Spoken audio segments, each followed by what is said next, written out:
Здравейте, скъпи приятели и почитатели на канала! Радвам се, че сме заедно отново.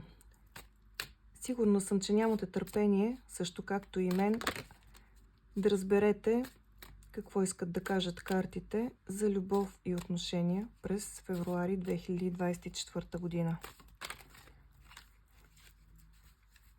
И нека да разберем тази толкова вълнуваща ни тема.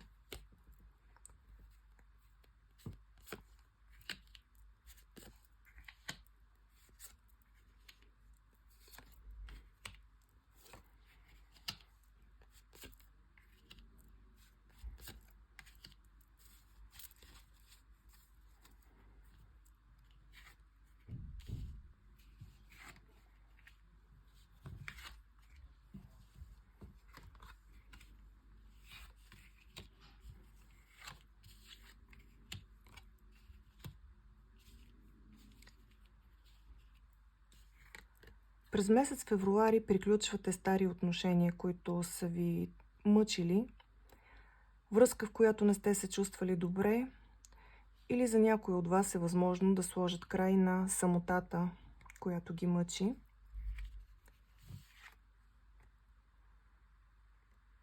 Вижда се, че сте изключително търпеливи и умерени и се надявате скоро в живота ви да се появи подходящия за вас партньор, с който да имате щастливо ежедневие. И ви се дава това ново начало. Имате възможност да се запознаете с партньор. Вероятно ви свързват работни отношения с него. Колега или бизнес партньор,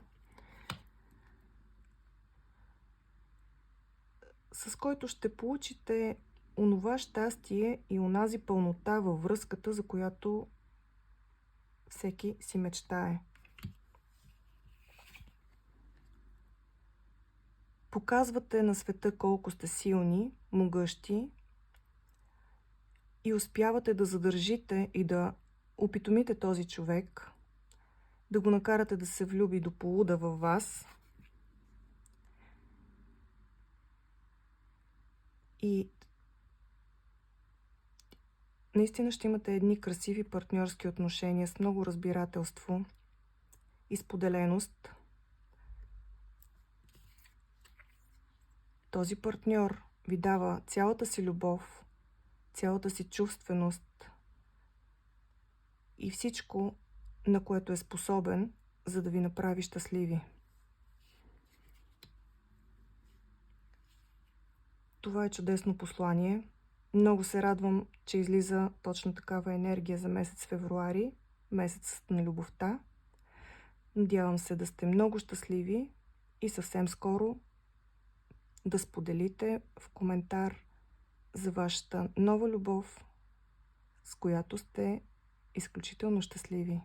Благодаря ви и до скоро!